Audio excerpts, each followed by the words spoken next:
ನಮಸ್ಕಾರ. ಅನುವಾಹಿನಿ ಕನ್ನಡ ಟ್ಯಾರೋ ಚಾನೆಲ್ಗೆ ನಿಮಗೆ ಸ್ವಾಗತ.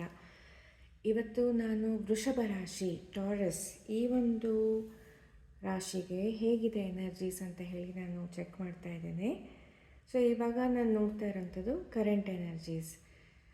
ಇದಕ್ಕಿಂತ ಮುಂಚೆ ಈ ವರ್ಷದಲ್ಲಿ ಸರಿಸುಮಾರು ಏನಾಗಿರ್ಬೋದು ಅಂತ ಹೇಳಿ ನಾನು ಅದನ್ನು ಕೂಡ ಕೇಳಿದ್ದೇನೆ. ಏನಿದೆ ಅಂತ ಹೇಳಿ ಹೇಳ್ತಾ ಹೋಗ್ತೀನಿ. ಓಕೆ, ಇದು ನಿಮಗೆ ರೆಸೊನೇಟ್ ಆದರೆ, ಇದರಿಂದ ನಿಮಗೊಂದು ಮೆಸೇಜ್ ಸಿಕ್ಕಿದರೆ, ಇದು ನಿಮ್ಮ ಸ್ಟೋರಿ ಆಗಿದ್ದರೆ ಲೈಕ್ ಬಟನ್ ಕ್ಲಿಕ್ ಮಾಡೋದನ್ನು ಮರಿಬೇಡಿ. ಅನುವಾಹಿನಿ ಚಾನಲ್ಗೆ ಸಬ್ಸ್ಕ್ರೈಬ್ ಮಾಡೋದನ್ನು ಖಂಡಿತವಾಗ್ಲೂ ಮರಿಬೇಡಿ. ಒಂದು ವೇಳೆ ಇದು ರೆಸೊನೇಟ್ ಆಗಲಿಲ್ಲ ಅಂದರೆ ಪರವಾಗಿಲ್ಲ, ನಿಮ್ಮ ಬರ್ತ್ ಚಾರ್ಟ್ನಲ್ಲಿ ಬೇರೆ ರಾಶಿಗಳು ಯಾವುದಿದೆ ನೋಡಿಕೊಂಡು ಎಲ್ಲ ಸೈನ್ಗಳದ್ದು ನಾನು ರೀಡಿಂಗ್ ಮಾಡಿದ್ದೀನಿ, ಅದನ್ನು ಕೂಡ ನೀವು ವೀಕ್ಷಿಸಬಹುದು. ಓಕೆ, ಸೊ ಇವಾಗ ಶುರು ಮಾಡೋಣ. ಸೊ ಟಾರಸ್, ನಾನಿಲ್ಲಿ ನೋಡ್ತಾ ಇರೋಂಥದ್ದು ಈ ವರ್ಷದಲ್ಲಿ ಯಾವುದೋ ಒಂದನ್ನು ನೀವು ಕೊನೆಗೊಳಿಸಿದ್ದೀರಾ, ಅಂದರೆ ದಿ ಎಂಡ್, ಸಾಕು ಅಂತ ಹೇಳಿ ಅದನ್ನು ಬಿಟ್ಟು ಅದನ್ನು ಮುಗಿಸಿ ಒಂದು ಹೊಸ ಶುರು ಆಗಿರೋದನ್ನು, ಹೊಸದಂತ ಏನೋ ಒಂದು ಶುರು ಮಾಡಿರೋದನ್ನು ನಾನು ನೋಡ್ತಾ ಇದ್ದೀನಿ. ಓಕೆ, ಸೊ ಈ ವರ್ಷದಲ್ಲಿ ಇದು ಒಂದು ನಿಮಗೆ ಕಷ್ಟಕರವಾದ ಒಂದು ನಿರ್ಧಾರವಾಗಿತ್ತು. ಆದರೂ ಕೂಡ ಅದಕ್ಕೊಂದು ಎಂಡಿಂಗ್ ಅಂತ ಮಾಡಿ, ಇದು ಒಂದು ವೇಳೆ ಕೆಲಸ ಚೇಂಜ್ ಮಾಡಿರ್ಬೋದು, ಅಥವಾ ಫ್ಯಾಮ್ಲಿನಲ್ಲಿ ಏನಾದರೂ ಒಂದು ಸಿಚುವೇಶನ್ ಇರ್ಬೋದು, ರಿಲೇಷನ್ಶಿಪ್ನ ಎಂಡಿಂಗ್ ಮಾಡಿರ್ಬೋದು. ಸೊ ಇಲ್ಲಿ ನಾನು ನೋಡ್ತಾ ಇರೋವಂಥದ್ದು, ಅದನ್ನು ನೀವು ಕೊನೆ ಮಾಡಿದ್ದೀರಾ, ದಿ ಎಂಡ್ ಮಾಡಿದ್ದೀರಾ ಅಂತ ಹೇಳಿ ಮಾಡಿ ಹೊಸದಾಗಿ ನಿಮ್ಮ ಜೀವನವನ್ನು ಒಂದು ಹೊಸ ಹುರುಪಿನೊಂದಿಗೆ ನೀವು ಶುರು ಮಾಡಿದ್ದೀರಾ ಅಂತ ಹೇಳಿ ನಾನು ನೋಡ್ತಾ ಇದ್ದೀನಿ.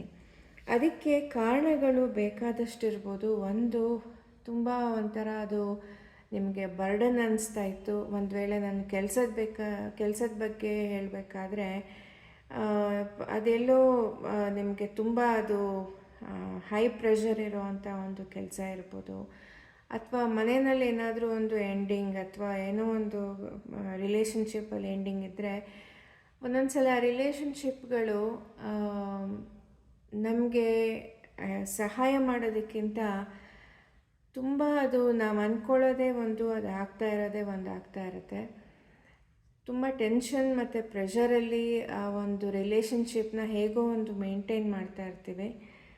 ಸೊ ಆ ಥರ ಪರಿಸ್ಥಿತಿ ಇದ್ದೂ ಕೂಡ ನೀವು ಅದಕ್ಕೆ ಒಂದು ಎಂಡಿಂಗ್ ಮಾಡಿದ್ದೀರಾ ಅಂತ ಹೇಳಿ ನಾನು ನೋಡ್ತಾ ಇದ್ದೀನಿ.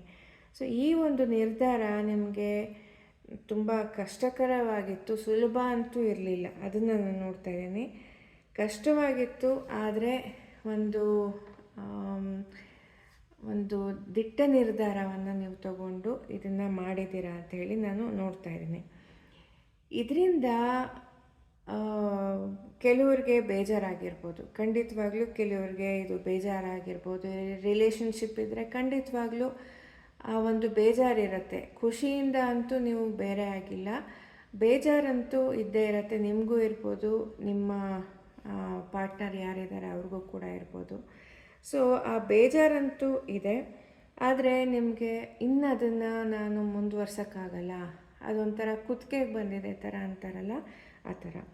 ಸೊ ಇನ್ನು ನಾನು ಅದನ್ನು ಮುಂದುವರ್ಸೋಕ್ಕಾಗಲ್ಲ, ಇದು ತುಂಬ ನನಗೆ ಬರ್ಡನ್ ಥರ ಅನ್ನಿಸ್ತಾ ಇದೆ ಅಂತ ಹೇಳಿ ನೀವು ಒಂದು ನಿರ್ಧಾರ ಮಾಡಿ ಅದನ್ನು ಕೊನೆಗೊಳಿಸಿ ಹೊಸದೊಂದು ಶುರು ಮಾಡಿದ್ದೀರಾ ಅಂಥೇಳಿ ನಾನು ನೋಡ್ತಾ ಇದ್ದೇನೆ.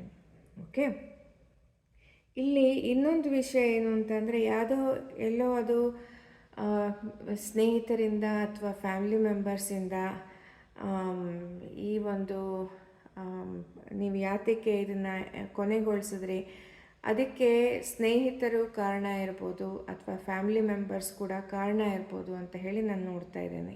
ಓಕೆ, ಯಾರೋ ಒಬ್ಬರು ಬಂದು ಯಾವುದೋ ಒಂದು ಕಾರಣಕ್ಕೆ, ಯಾವುದೋ ಒಂದು ಸ್ನೇಹಿತರಿಂದಾಗಲಿ ಅಥವಾ ಫ್ಯಾಮಿಲಿ ಮೆಂಬರಿಂದಾಗಲಿ ಈ ಒಂದು ನೀವು ಕೊನೆಗೊಳ್ಳಬೇಕಾದಂಥ ಒಂದು ಪರಿಸ್ಥಿತಿ ಬಂದಿದೆ ಅಂತ ಕೂಡ ನಾನು ಇಲ್ಲಿ ನೋಡ್ತಾ ಇದ್ದೇನೆ. ಸೊ ಇವಾಗ ಡಿಸೆಂಬರ್ ಈ ತಿಂಗಳಿಗೆ ಬರೋಣ. ಓಕೆ, ಕರೆಂಟ್ ಎನರ್ಜೀಸ್ ಹೇಗಿದೆ ಅಂತ ಹೇಳಿ. ಸೊ ಇದೆಲ್ಲ ಆದಮೇಲಿಂದ ನೀವು ಇನ್ನೂ ಸ್ಟ್ರಾಂಗ್ ಆಗಿದ್ದೀರಾ ಅಂತ ನಾನು ಹೇಳ್ಬೋದು. ಅಂದರೆ ಇನ್ನೂ ಒಂಥರ ಲೈಫ್ನ ಇನ್ನು ಚಾಲೆಂಜಿಂಗಾಗಿ ಆ ಚಾಲೆಂಜ್ನ ಫೇಸ್ ಮಾಡ್ತೀನಿ, ಎದುರಿಸ್ತೀನಿ ಅನ್ನೋ ಒಂದು ಛಲದಿಂದ ನೀವು ಮುಂದುವರಿತಾ ಇದ್ದೀರಾ ಅಂತ ಹೇಳಿ ನಾನು ನೋಡ್ತಾ ಇದ್ದೀನಿ. ಅಂದರೆ ಬೇಜಾರಲ್ಲಿ ಕೂತ್ಕೊಂಡಿಲ್ಲ, ಇದನ್ನು ಒಂದು ಚಾಲೆಂಜ್ ಅಂತ ತಗೊಂಡು ಒಂದು ಇದನ್ನು ಮಾಡಬೇಕು, ನಾನು ಹೀಗಿರಬೇಕು ಅಂತ ಹೇಳಿ ಒಂದು ಮನಸ್ಸಲ್ಲಿ ಒಂದು ಮನಸ್ಸು ಗಟ್ಟಿ ಮಾಡಿಕೊಂಡು ಮುಂದುವರಿತಾ ಇದ್ದೀರಾ ಅಂತ ಹೇಳಿ. ಅಂದರೆ ವೆರಿ ಕ್ಲಿಯರ್ ಮೈಂಡ್, ಮನಸ್ಸಲ್ಲಿ ಇವಾಗ ಕ್ಲಾರಿಟಿ ಇದೆ ನೀವೇನು ಮಾಡಬೇಕು ಅಂತೇಳಿ ನಾನು ನೋಡ್ತಾ ಇದ್ದೀನಿ. ಓಕೆ, ಸೊ ಇವಾಗ ನಿಮ್ಮ ಒಂದು ಗುರಿ ಏನಿದೆ, ಈಗ ಬೆಳಿಬೇಕು ಅನ್ನೋದು ಒಂದು ಗುರಿ ಇದೆ. ಓಕೆ, ಯಾವುದೇ ರೀತಿ ಇರ್ಬೋದು, ಕೆಲಸದಲ್ಲಿ ಇರ್ಬೋದು ಅಥವಾ ಇದು ಫ್ಯಾಮ್ಲಿನಲ್ಲಿ ಏನಾದರೂ ಪ್ರಾಬ್ಲಮ್ ಆಗಿದ್ದರೆ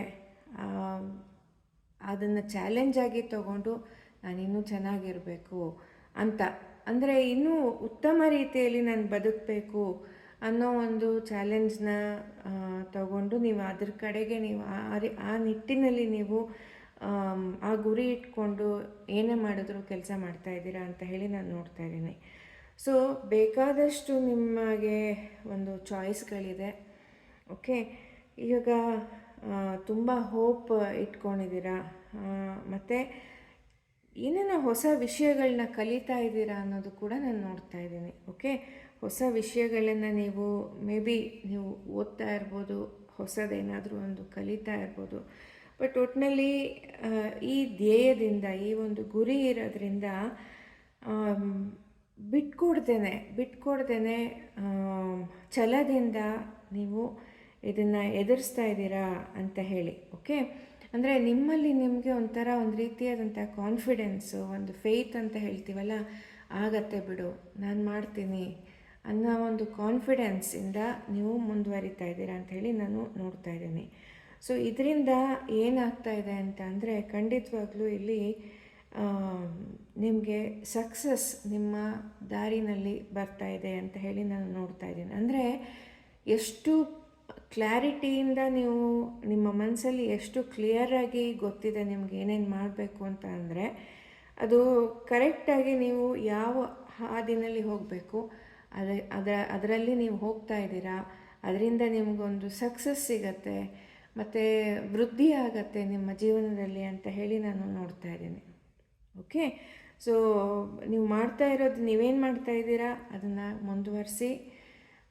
ಸರಿಯಾಗಿದೆ, ನಿಮ್ಮ ಮನಸ್ಸಲ್ಲಿ ಪ್ಯೂರಿಟಿ ಇದೆ, ಕ್ಲಾರಿಟಿ ಇದೆ, ಅದನ್ನೇ ಇಟ್ಕೊಂಡು ಮುಂದುವರಿಯಿರಿ ಅಂತ ಹೇಳಿ ನಾನು ನೋಡ್ತಾ ಇದ್ದೀನಿ. ಓಕೆ, ಇನ್ನೊಂದೇನು ಅಂತ ಅಂದರೆ ಈ ಒಂದು ತಿಂಗಳಲ್ಲಿ ಅಥವಾ ಇವಾಗ ಬರೋ ತಿಂಗಳಲ್ಲಿ ಈಗ ಸ್ವಲ್ಪ ಇರುವಂಥ ಒಂದು ಎನರ್ಜೀಸ್ನಲ್ಲಿ ನಿಮಗೆ ಸುಮಾರಷ್ಟು ಚಾಯ್ಸ್ಗಳು ಬರ್ಬೋದು. ಓಕೆ, ತುಂಬ ಚಾಯ್ಸ್ಗಳು ಬರ್ಬೋದು. ಅಂದರೆ ಅಕಸ್ಮಾತ್ ನಾನು ಕೆಲಸದ ಬಗ್ಗೆ ಹೇಳಬೇಕು ಅಂತ ಅಂದರೆ, ಕೆಲಸದ ಆಪರ್ಚುನಿಟಿ ಅವಕಾಶಗಳು ಒಂದು ಬೇರೆ ಬೇರೆ ಥರ ಅವಕಾಶಗಳು ನಿಮ್ಮ ಮುಂದೆ ಬರ್ಬೋದು.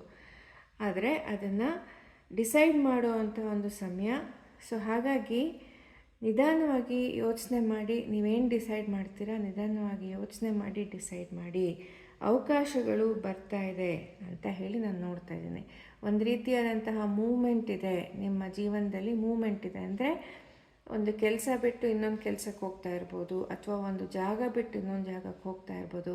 ಒಟ್ಟಿನಲ್ಲಿ ಲೈಫಲ್ಲಿ ಒಂದು ಬದಲಾವಣೆ ಆಗುವಂಥ ಒಂದು ಚಾನ್ಸ್ ನಿಮಗೆ ಸಿಗ್ತಾ ಇದೆ ಅಂತ ಹೇಳಿ ನಾನು ನೋಡ್ತಾ ಇದ್ದೀನಿ. ಓಕೆ, ಸೊ ಪ್ರತಿಯೊಂದು ನಿಮಗೆ ಏನು ಚಾಯ್ಸ್ಗಳು ಬರ್ತಾ ಇದೆ ಅದನ್ನು ಯೋಚನೆ ಮಾಡಿ ಆಯ್ಕೆ ಮಾಡಿ ಅಂತ ಹೇಳಿ ನಾನು ನೋಡ್ತಾ ಇದ್ದೀನಿ. ಮತ್ತು ಯಾವುದೇ ರೀತಿಯಾದಂತಹ ಒಂದು ಭಯ ಅದೇನು ಬೇಡ. ನಿಮ್ಮಲ್ಲಿ ಹೇಗೆ ಇದುವರೆಗೆ ಕಾನ್ಫಿಡೆನ್ಸ್ ಇದೆ ಅದೇ ಕಾನ್ಫಿಡೆನ್ಸಿಂದ ಮುಂದುವರಿರಿ ಅಂತ ಹೇಳಿ ಇಲ್ಲಿ ಒಂದು ನಿಮಗೆ ಮೆಸೇಜ್ ಕೂಡ ಇದೆ. ಇನ್ನೊಂದೇನು ಅಂತ ಅಂದರೆ, ಇದು ರಿಲೇಷನ್ಶಿಪ್ಪಿಂದ ನೀವು ಬಿಟ್ಟು ಹೊರಗಡೆ ಹೋಗ್ತಾ ಇದ್ದರೆ, ಅದನ್ನು ಬಿಟ್ಟು ಈಗ ಒಂದು ಸಿಂಗಲ್ ಆಗಿ ಆ ಥರ ನಿಮ್ಮ ಲೈಫಲ್ಲಿ ಇದ್ದರೆ ಖಂಡಿತವಾಗ್ಲೂ ಮಧ್ಯ ನಾನು ನೋಡ್ತಾ ಇರೋವಂಥದ್ದು ಆ ಒಂದು ಹಳೆ ನೆನಪುಗಳು ಬರ್ತಾ ಇರುತ್ತೆ. ಓಕೆ, ಕೆಲವೊಂದು ಸಲ ನಿಮಗೆ ಬೇಜಾರಾಗತ್ತೆ ಅಂತ ಕೂಡ ನಾನು ನೋಡ್ತಾ ಇದ್ದೀನಿ. ಅದನ್ನು ನಾವೇನು ಮಾಡೋಕ್ಕಾಗಲ್ಲ, ಅದು ಹೀಲಿಂಗ್ ಟೈಮ್ ಅಂತ ಹೇಳಬೇಕು.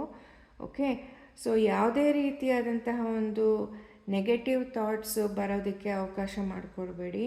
ಓಕೆ, ಏನೇ ನೀವು ಮಾಡ್ತಾ ಇದ್ದೀರಾ, ಓಕೆ, ಯಾವುದೇ ಒಂದು ಚಾಲೆಂಜ್ ಬಂದರೂ, ಏನೇ ಅಡೆತಡೆ ಬಂದ್ರೂ ಕೂಡ ಅದನ್ನು ಎದುರಿಸಿ, ಇನ್ನು ಮುಂದಕ್ಕೂ ಕೂಡ ಎದುರಿಸಿ. ಹಳೆ ನೆನಪುಗಳು ಖಂಡಿತವಾಗ್ಲೂ ಬರುತ್ತೆ, ಬಟ್ ಅದು ನಿಮ್ಮನ್ನು ಕುಗ್ಗಿಸ್ಬಾರ್ದು ಅಂತ ಹೇಳಿ ನಾನಿಲ್ಲಿ ನೋಡ್ತಾ ಇದ್ದೀನಿ. ಓಕೆ, ಸೊ ಒಂದೊಂದು ಸಲ ನಿಮಗೆ ಒಂದು ವಿಕ್ಟಿಮ್ ಮೆಂಟಾಲಿಟಿ ಅಂತ ಹೇಳ್ತೀವಿ, ಅಂದರೆ ನಮ್ಮನ್ನು ನಾವೇ ಆಪಾದನೆ ಮಾಡ್ಕೊಳ್ಳೋದು, ನಮ್ಮನ್ನು ನಾವೇ ನನ್ನಿಂದ ಹಾಗಾಯಿತು, ನನ್ನಿಂದ ಹಿಂಗಾಯಿತು. ಯಾರು ಹೇಳದೇ ಇದ್ರೂ ಕೂಡ ಒಂದೊಂದು ಸಲ ವಿಕ್ಟಿಮ್ ಮೆಂಟಾಲಿಟಿ ಅಂತ ಹೇಳ್ತೀವಿ, ಅಂದರೆ ನಾವೇ ವಿಕ್ಟಿಮ್ ಅಂತ ಅಂದ್ಕೊಳ್ಳೋದು, ನಮ್ಮದೇ ತಪ್ಪು, ನನ್ನಿಂದನೇ ಹೀಗಾಯಿತು ಅಂತ ಹೇಳಿ ಒಂದು ರೀತಿಯಾಗಿ ನಾವೇ ಅಪರಾಧಿ ಸ್ಥಾನದಲ್ಲಿ ನಿಂತ್ಕೊಂಡು ನಮ್ಮನ್ನು ನಾವೇ ದೂಷಿಸ್ಕೊಳ್ಳೋದು. ಸೊ ಅದನ್ನು ನೀವು ಮಾಡಬೇಡಿ. ಓಕೆ, ಆ ಒಂದು ಅಡ್ವೈಸ್ ಇದೆ. ಏನೇ ಆಗಿದ್ರೂ ಕೂಡ ನಿಮ್ಮ ಈ ಒಂದು ಜೀವನದಲ್ಲಿ ಅದಾಗಬೇಕಾಗಿತ್ತು, ಆಗಿದೆ. ಈಗ ನೀವು ಮಾಡ್ತಾ ಇರೋವಂಥದ್ದು ಸರಿಯಾಗಿದೆ, ಕ್ಲಾರಿಟಿ ಇದೆ, ಮುಂದುವರಿಸಿ ಅಂತ ಹೇಳಿ ಇದೆ. ಯಾವತ್ತೂ ಕೂಡ ಆ ವಿಕ್ಟಿಮ್ ಮೆಂಟಾಲಿಟಿನ ಇಟ್ಕೊಳ್ಬೇಡಿ. ಓಕೆ, ಏಕೆಂದರೆ ಅದು ನೀವು ಡಿಸೈಡ್ ಮಾಡಬೇಕಾಗಿತ್ತು, ಅದನ್ನು ನೀವು ಮಾಡಿದ್ದೀರಾ. ಇನ್ನು ಮುಂದಕ್ಕೆ ನಿಮ್ಮ ಲೈಫಲ್ಲಿ ಬಹಳಷ್ಟು ಬದಲಾವಣೆಗಳು ಬರುತ್ತೆ, ಮತ್ತು ಹೊಸದು ಏನೋ ಒಂದು ಜೀವನದಲ್ಲಿ ಶುರುವಾಗತ್ತೆ ಅಂತ ಹೇಳಿ ನಾನು ನೋಡ್ತಾ ಇದ್ದೀನಿ. ಒಟ್ಟಿನಲ್ಲಿ ಈ ಹಳೇದನ್ನು ಮರೆತು ಹೊಸ ಜೀವನವನ್ನು ಒಂದು ನೀವು ಪ್ರಾರಂಭಿಸ್ತಾ ಇದ್ದೀರಾ, ಒಳ್ಳೆಯದಾಗ್ತಾ ಇದೆ. ಇನ್ನು ಮುಂದಕ್ಕೂ ಕೂಡ ಹೀಗೆ ಮುಂದುವರೆದ್ರೆ ಒಳ್ಳೆಯದಾಗತ್ತೆ ಅಂತ ಹೇಳಿ ಇಲ್ಲಿ ಮೆಸೇಜ್ ಇದೆ. ಓಕೆ, ಸೊ ನಿಮಗೆ ಇದು ಇಷ್ಟವಾಗಿದ್ದಲ್ಲಿ ಲೈಕ್ ಬಟನ್ ಕ್ಲಿಕ್ ಮಾಡೋದನ್ನು ಮರಿಬೇಡಿ. ಅನುವಾಹಿನಿ ಚಾನಲ್ಗೆ ಸಬ್ಸ್ಕ್ರೈಬ್ ಮಾಡೋದನ್ನು ಖಂಡಿತವಾಗಲೂ ಮರಿಬೇಡಿ. ಇಷ್ಟೊತ್ತು ವೀಕ್ಷಿಸಿದ್ದಕ್ಕಾಗಿ ಧನ್ಯವಾದಗಳು. ನಮಸ್ಕಾರ.